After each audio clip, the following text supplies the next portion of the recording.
Evidentemente, la carta, la presunta carta de Ismael El Mayo Zambada tenía, entre otros objetivos, el poder, pues, embarrar a la investidura presidencial, el poder embarrar al gobernador Rocha Moya, al movimiento. También, lo que sí queda claro a lo largo de las horas es que, bueno, el gobernador Rocha Moya ya salió a deslindarse. Es más, él ni siquiera estaba en el estado, en la entidad, cuando dicha reunión se estaba llevando a cabo, y a quien sí vio, conforme a lo dicho por el Ismael El Mayo Zambada en dicha reunión, fue a Héctor Cuen. Héctor Cuen, dirigente de un partido local, cercano de Xochitl Gálvez, cercano de Alito Moreno, y bueno, de ello no se ha dicho nada, pero para conocer de esto y más, con un especialista en la materia, con un especialista, digamos, en temas de seguridad, en temas de derecho penal y mucho más, estaremos hablando, y me dicen que ya está en el estudio, el abogado César Gutiérrez Pliego, quien es abogado, especialista en derecho penal, militar y seguridad nacional. Estimado César, buenas tardes, ¿cómo te encuentras? Máximo, muy bien, aquí un placer estar contigo. Estimado abogado, pues quisiéramos que nos regalaras de entrada un comentario general de cómo es que se da la difusión de esta carta, el canal, el contenido, los implicados. ¿Cuál es tu análisis, cuál es tu reflexión de forma general? Y ya luego podemos ir atendiendo punto por punto. Mira, la carta me parece que incluso la redacción no tiene nada que ver con lo que conocemos de Ismael Mayo Zambada.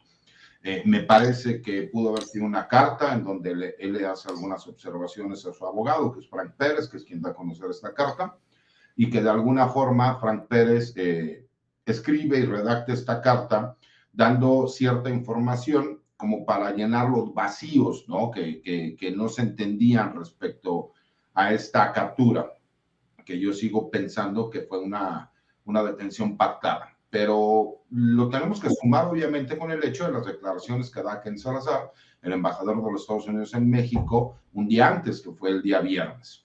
Y parecería que incluso la intención de dar a conocer esta información en viernes y que se diera a conocer la carta en sábado es como para que no hubiera una réplica por parte del gobierno mexicano respecto a las mañaneras, que es la forma en que se ha tenido siempre la oportunidad de dar contestación a mucha de esta información que por ahí se empieza a manejar en diferentes medios de comunicación y como nado sincronizado empiezan a crear diferentes retóricas respecto al sentido de la carta. Lo que me llama la atención, obviamente, es que parecería que se ponen de acuerdo el embajador Ken Salazar y el abogado Frank Pérez para los vacíos que no se encuentran respecto a esta detención, que supuestamente fue un secuestro por parte de Joaquín Guzmán López, ¿no? El güero moreno, como le dicen algunos, yo lo conozco como el güero gordo, que es hijo del Chapo Guzmán, en donde supuestamente gente que iba con él, vestida de verde, tipo militar, lo detienen en un rancho, ¿no? O en un fraccionamiento que se llama Huertos del Pedregal, y que en teoría lo trasladan por medio de una camioneta, lo suben a una avioneta que sale del estado de Sinaloa, porque incluso hubo la duda, que se decía que había salido de Sonora, que había salido de Chihuahua, y lo trasladan a Estados Unidos. Y obviamente lo que me llama a mí la atención de esta narrativa que están dando y que parecería que ya es como que el inicio de la cooperación del Mayo Zambada, o por lo menos eso es lo que a mí me da a entender, es porque no tiene lógica el hecho de que el embajador de Estados Unidos en México, Ken Salazar, dice que no se gastó un solo dólar o recurso del gobierno de los Estados Unidos para la detención del Mayo Zambada. Y Uh para -huh. quienes conocen esta parte de la frontera, saben que sería poco probable que hubieran podido llegar a un aeropuerto en Santa Teresa, Nuevo México, cuando a pocos kilómetros de ahí está una de las bases aéreas militares más grandes de todos los Estados Unidos y que se encarga de controlar toda esa parte de la frontera que se llama Fort Bliss y está en El Paso, Texas, que eso es a pocos kilómetros de donde supuestamente aterrizaron. ¿Quién, en su Sí. sano juicio, podría creer que con los mejores radares de todos los Estados Unidos, con aviones de la última tecnología, con helicópteros, con miembros de todas las agencias que se encuentran en esa zona de la frontera, no se iban a dar cuenta que un avioneta que salía del estado de Sinaloa con una matrícula falsa y sin saber quiénes iban en su interior, iban a poder llegar a espacio aéreo norteamericano. Eso, por supuesto, pues nadie en su sano juicio, y las personas que conocemos un poquito de seguridad y de seguridad nacional, sabemos que es imposible. Entonces, ya desde ahí que empezamos a desmenuzar la información que están dando, parecería que al gobierno de los Estados Unidos lo que le interesa es que no se conozcan los pormenores de cómo se llevó a cabo el supuesto secuestro de Ismael Zambada en México. Y mucha gente, he leído y he escuchado a varios especialistas y a muchos periodistas, investigadores que señalan que lo que pasa es que de acuerdo a lo que sucedió en su momento con el doctor Álvarez Machain, que estaba relacionado con la muerte de Kiki Camarena, este agente de la DEA que fue asesinado en su momento por los miembros del cártel de Guadalajara en los tiempos, obviamente, de Rafael Caro Quintero, y pues señalan que supuestamente el gobierno de los Estados Unidos llegó a la determinación que tenía que ser repatriado a México porque había sido secuestrado. Y no es así. El gobierno de los Estados Unidos, si bien es cierto la defensa del doctor Álvarez Machain señaló eso en el juicio principal, este asunto de Estados Unidos contra Álvarez Machain llegó hasta la Corte Suprema de los Estados Unidos, en donde, sin entrar tanto en la parte técnico-jurídica, lo que determinaron fue que si bien es cierto pudo haber sido esta persona sacado de forma ilegal del país de origen, el gobierno de los Estados Unidos sí tenía derecho de hacerle las imputaciones y acusaciones de los delitos que se habían cometido, independientemente de los delitos que se hubieran cometido en su momento en el país de origen en donde esta persona hubiera sido secuestrada. ¿Por qué llegaron a esa determinación? Porque dijeron que no hay ninguna violación al Tratado de Libre Comercio, porque ellos no tuvieron que ver de forma directa. Entonces se demostró que fueron comandantes y algunas personas que fueron contratados por miembros del gobierno de los Estados Unidos para hacer este secuestro del doctor Álvarez Machain. Y él regresa a México porque la acusación que había en su contra fue desestimada por la misma Fiscalía de los Estados Unidos por desvanecimiento de datos. A lo mejor fue la forma de lavarse las manos, pero en términos técnicos jurídicos, eso fue lo que sucedió. Entonces, me parece que sigue habiendo muchas lagunas. Me parece que incluso algunas personas se burlaban del hecho de que la Fiscalía General de la República había traído el caso y que entre los delitos que se imputaban estaba el de traición a la patria. Y el artículo 123, en la fracción cuarta, nos explica por qué se puede considerar que existe traición a la patria. Y dentro de estos supuestos es aquellas personas que participan en el secuestro de un ciudadano mexicano para ser entregado a autoridades extranjeras. Caso que sucede en este caso. ¿Y por qué lo hacen también así? Por los señalamientos de que posiblemente pudo haber habido o existido personas involucradas del gobierno mexicano que hubieran trabajado en este operativo en conjunto, ya sea con el grupo criminal, ¿no?, de Joaquín Guzmán López, o en su defecto con autoridades norteamericanas.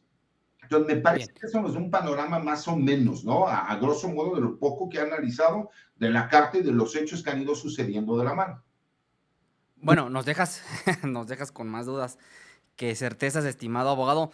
Por ejemplo, dices que esta pudiera ser un asunto de cooperación, de la ya cooperación del Mayo Zambada con las autoridades en Estados Unidos, pero ¿será del Mayo o del Chapito para favorecer a su hermano el ratón que ya estaba preso en Estados Unidos, que ahora hay un cambio de medida cautelar?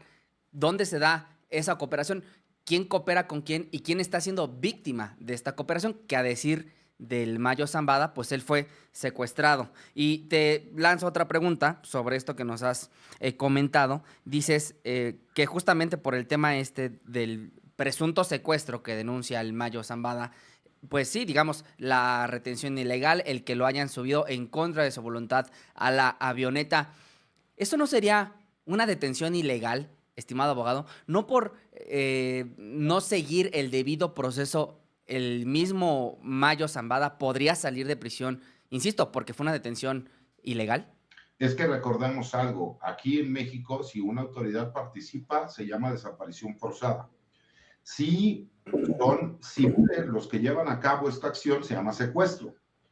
Y se supone que un delincuente está secuestrando a otro delincuente. Por eso es la forma como se quiere lavar las manos, ¿no? Es decir, como no hubo la participación de ninguna autoridad, ni de México, ni de los Estados Unidos, pues entonces a nosotros nos da la oportunidad de decir que fue un secuestro entre particulares, y si bien es cierto, es un delito en México, por eso te daba el antecedente de lo que la Corte Suprema de los Estados Unidos determinó.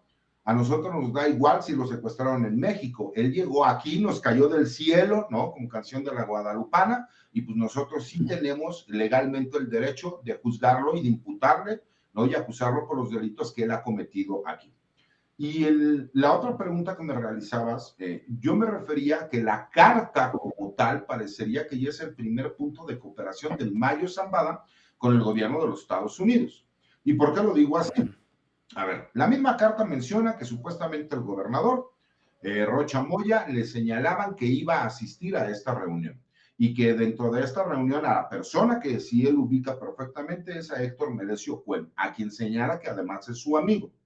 Menciona obviamente también que él iba acompañado por un comandante, dice la Policía Judicial del Estado de Sinaloa, que realmente es de la Fiscalía del Estado y que es un comandante de la Policía de Investigación.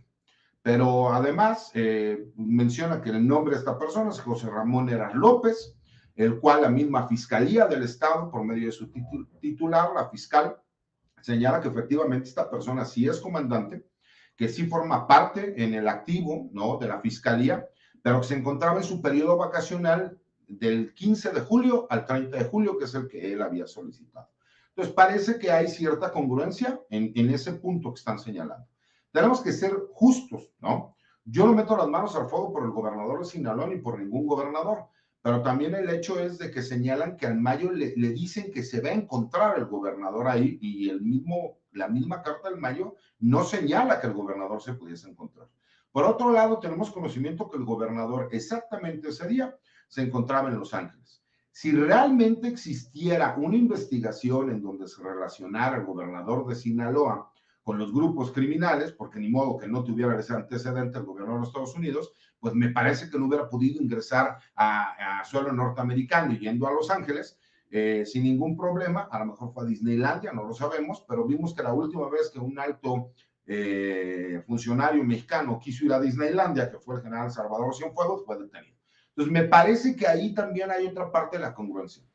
Pero dentro de este mismo comentario, si el Mayo supuestamente iba a ir a una reunión en donde iba a estar el gobernador Rocha Moya y su amigo, como él lo señala, Héctor Melesio Cuen, y que iban supuestamente a limar asperezas por quién iba a ser el suplente en la rectoría de la Universidad del Estado, pues es que posiblemente él ya había tenido reuniones anteriores con el gobernador de Sinaloa. Eso, por ejemplo, es una pregunta, y es una pregunta válida, que se tiene que hacer porque yo sí creo que la Fiscalía General de la República, con todo y sus pifias, sí tiene que investigar y tiene que deslindar todas las responsabilidades que pudiesen existir.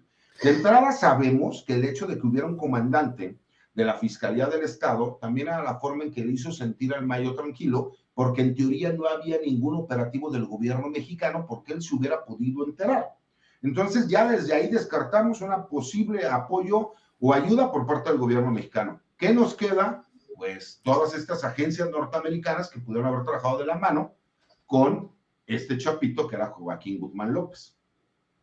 Estamos hablando con el abogado experto César Gutiérrez Priego, quien nos habla sobre, estamos analizando en este momento la carta o la presunta carta de El Mayo Zambada, porque hay quienes descalifican específicamente la gente de Xochitl Gálvez, la gente de la Mara Rosa, habla de una presunta carta porque, como bien lo refieres, estimado abogado, hay alguien a quien sí señalan, digamos, de forma muy puntual, el Mayo dice que vio a su amigo Melesio Cuen en dicha reunión. Suponiendo que la carta es correcta, que la carta es, insisto, válida, es veraz, dice: en cuanto puse un pie adentro de aquella habitación, me tendieron una emboscada. Un grupo de hombres me asaltó, me tiró al suelo y me colocó una capucha de color oscuro en la cabeza. Me ataron y me esposaron. Es decir, dice que cuando iba entrando, el señor Mayo Zambada a dicha reunión, vio a Héctor Cuen y a uno de sus ayudantes. Lo saludó antes de entrar y luego dice que de forma casi inmediata lo amagaron y ya lo que hemos comentado acá, que lo llevaron a la avioneta. Sin embargo, más adelante refiere que en ese mismo lugar fue asesinado el señor Cuen. Es decir, hay como ciertas contradicciones en la carta que difundió el abogado del Mayo Zambada. Eso por un lado, y por el otro, pues bueno, pudo haber sido, como dice el gobernador Rocha, él el gancho para, pues bueno, convocar, para darle, digamos, de alguna forma confianza al Mayo y que pudiera acudir a dicha reunión. Insisto, la carta está llena, desde mi punto de vista, de incongruencias, de cosas que chocan entre sí mismo. Pero esto en particular, estimado abogado, y quiero preguntarte tu opinión. ¿Cuál sería la relación de Héctor Cuen con el Mayo Zambada? ¿Tienes algún dato, algún elemento? Porque vaya que lo vimos en la campaña de Xóchitl Gálvez, muy pegado a Alejandro Moreno, muy pegado a Marco Cortés y por supuesto muy juntito a la candidata que también es el mayor referente de la Marea Rosa. Sí, claro, incluso hay ya varias fotos publicadas en donde vemos a este personaje de Héctor Melesio Cuen, quien además hay que recordar que él, independientemente de tener una relación priista dentro de toda su carrera política, él era el líder, ¿no?, vitalicio de este partido sinaloense que siempre va de la mano con el Partido Revolucionario Institucional. Eso hay que recordarlo y hay que señalarlo. Cuando aquellas personas que dicen es que esta supuesta reunión lo que demuestra es que existe un narcoestado, pues realmente se están brincando un punto que es muy importante. El mismo Mayo señala que le dijeron que iba a estar el gobernador y no se demuestra que estuviera el gobernador. Independientemente de eso, suponiendo sin conceder que fuese cierto que el gobernador, ¿no?, pudo haber asistido o podría haber asistido a alguna reunión y que a lo mejor por eso el Mayo tuviera la confianza de que se pudiera llevar a cabo, pues en ese mismo sentido entonces ellos estarían aceptando que por medio de Héctor Melesio Cuen ellos recibieron apoyo del Mayo Zambada porque pues lo vimos directamente junto con Alejandro Moreno, junto con Marco Cortés y además Claro. con Xóchitl Gálvez, dando apoyo abiertamente a la candidatura de esta persona y de estos partidos políticos como tal. Entonces, me parece que no puedes escupir al cielo porque simple y sencillamente todos saldrían salpicados. Y como te digo, me parece que en un estado como Sinaloa, uno de los poderes fácticos que existen y es real, es el narcotráfico. Eso se tiene que entender. Me parece que es completamente lógico entender que el narcotráfico tiene que ver no solo en toda la vida nacional, sino en lugares en específico. Es como no creer que en Jalisco, el cártel Jalisco Nueva Generación no tuviera influencia respecto a lo mejor los partidos políticos o los candidatos que se encuentran ahí. Pero una cosa es lo que nosotros suponemos, pero los hechos lo que nos hablan son muy claros. Al Mayo le dijeron que iba a Sí. ser al gobernador y el gobernador no estuvo. Si de ahí me quieren decir que esto es como cuando el presidente López Obrador fue y por educación no quiso que una mujer de la tercera edad se bajara de la camioneta para ir a saludarlo porque le quería hacer la petición de una carta para que le dieran la oportunidad de que su familia pudiera visitar al Chapo Guzmán, pues entonces estamos hablando de que tú terminas generando una idea sobre un hecho completamente aislado y tenemos que ser muy claros. Porque, a ver, como te lo digo, la única persona que sí está aceptando que tiene una amistad, que tiene una relación con el Mayo Zambada, era Héctor Melesio Cuen, quien además, como tú bien lo señalas, ¿no? El Mayo dice que él fue asesinado en esa reunión y que fue asesinado en ese rancho, en ese fraccionamiento, ¿no? Ok.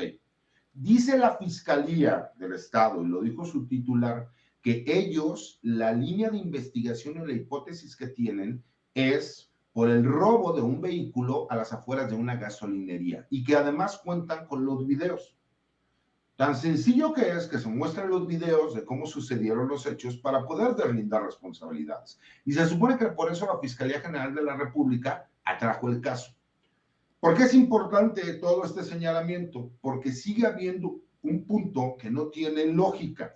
Y el punto es que el narcotraficante más buscado del mundo haya sido traicionado por un joven que además no es el líder, si me explico, de otra fracción o facción del cártel del Pacífico, conocido como cártel de Sinaloa, ¿no? Y que además era su ahijado. Si bien es cierto, lo hemos platicado, y tiene razón Máximo, se sabe, porque no existen las coincidencias, que muy posiblemente su hermano, ¿no? Ovidio Guzmán López, el ratón, vaya a tener un beneficio y que incluso por lo mismo el gobierno de Estados Unidos lo menciona y lo señala. Él sigue bajo nuestra jurisdicción, no está en libertad, pero sí hablan de que hubo un cambio en la medida cautelar. ¿Qué significa? Que ya no hay prisión, sino a lo mejor ahora él ya se encuentra resguardado por alguna agencia o por los US Marshals de los Estados Unidos y a lo mejor él se va a terminar convirtiendo en testigo protegido. Eso todavía Sí, estamos en la suposición, pero los datos que tenemos nos hacen creer que pueda ser cierto. Pero si la situación fue así, ¿por qué su hermano, Joaquín Guzmán López, sí se encuentra preso y sí lo van a presentar ante una corte? Porque esos son los datos que tenemos hasta ahorita.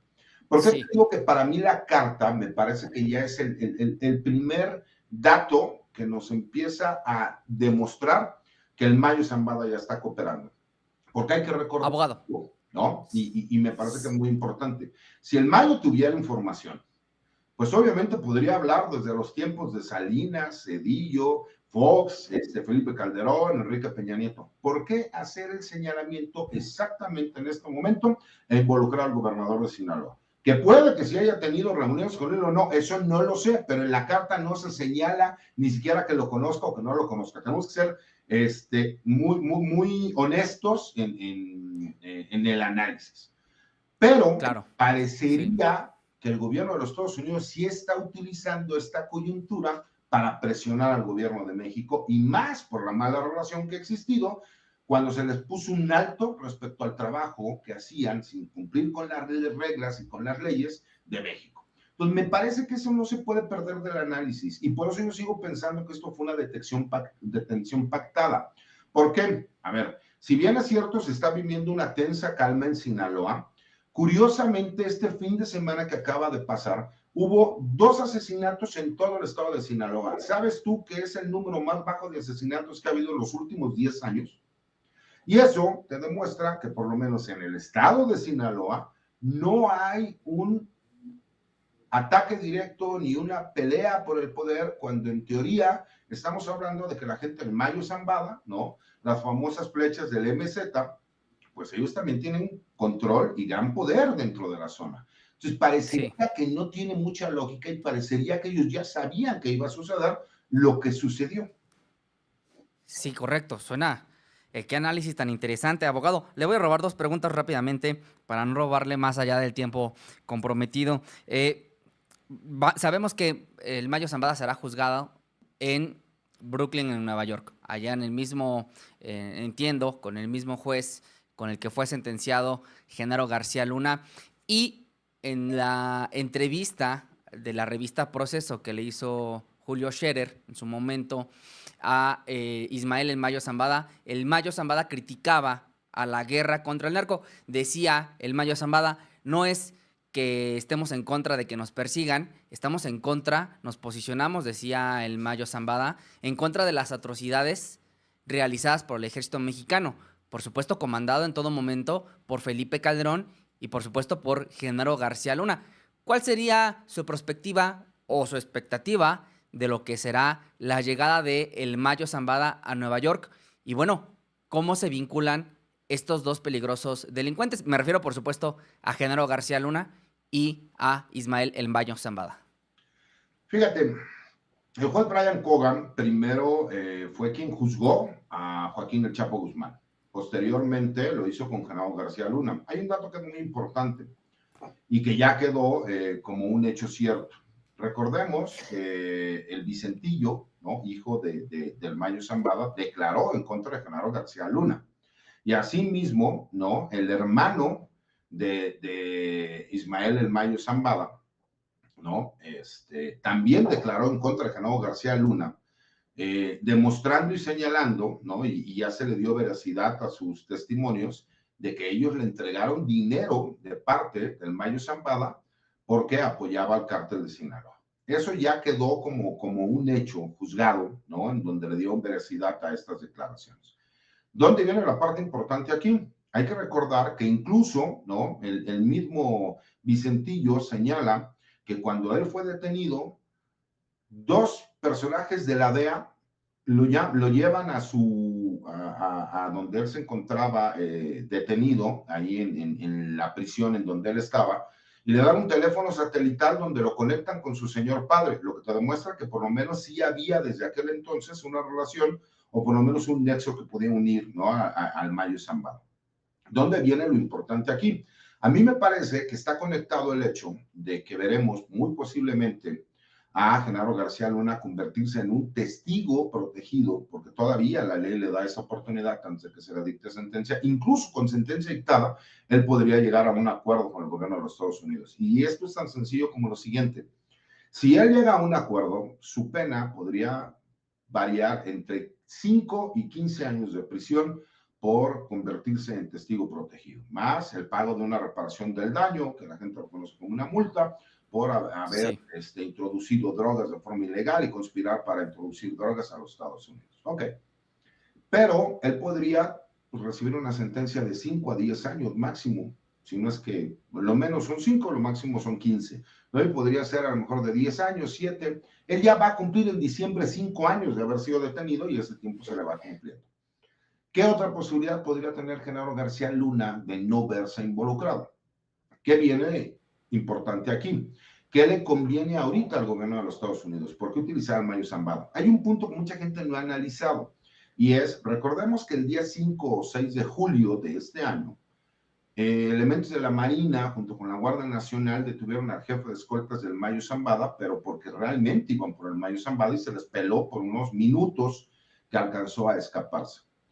Curiosamente, días después se da la supuesta detención del Mayo Zambada, por eso yo sigo pensando que esto fue una detención pactada y que lo que no quieren demostrar es que muy posiblemente el gobierno de los Estados Unidos sí operó en territorio nacional. Y esto sería una violación al tratado que tenemos binacional que existe para este trabajo en contra de los grupos criminales y seguridad nacional, que muy posiblemente México tuviera que romper relaciones con el gobierno de los Estados Unidos si se llegase a comprobar este hecho.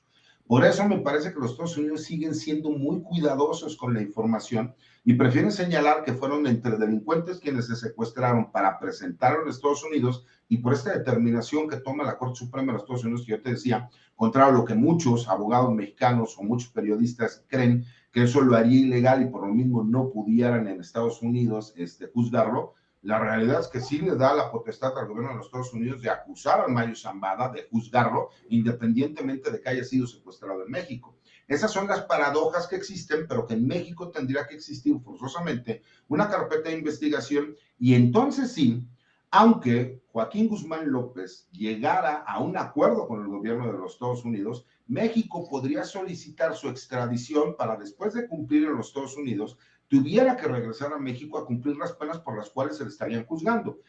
Varias de ellas, y entre una es la de traición a la patria, como lo dice el artículo 123 del Código Penal Federal. Muy bien, abogado, pues eso aclara o pone, pues muy, digamos, borra o señala, mejor dicho, el porqué de de la opacidad del gobierno de Estados Unidos para no informar, como lo haría en cualquier otra investigación, fechas, horas, lugares, motivos, recursos empleados, agentes, que si la DEA, que si alguna otra agencia de seguridad del interior de Estados Unidos. Y bueno, esto que nos comparte hacia el final de su reflexión, pues claro que da, cuando menos, genera una expectativa del porqué de la opacidad de Estados Unidos. Ahora, abogado, yo quisiera invitarle nuevamente en otro momento para que no solo pudiéramos hablar de este tema, que yo sé que usted es especialista, sino también de la reforma al Poder Judicial y, si me lo permite, en otra ocasión con mucho más tiempo, pues invitarlo aquí al estudio para que podamos platicar de este hecho.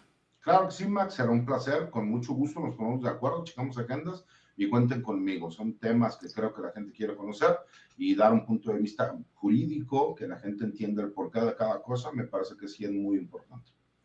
Muy bien, pues le agradezco muchísimo, abogado. Esta fue la entrevista con el especialista, con el abogado experto en seguridad nacional y otras materias inherentes. Muchas gracias, abogado. Nos vemos en la siguiente. Y a ustedes les pido, por favor, que se queden conectados porque ya vamos corriendo con nuestro siguiente invitado para seguir hablando de este tema de la reforma al Poder Judicial. Vamos rápidamente a darle la bienvenida y ya volvemos.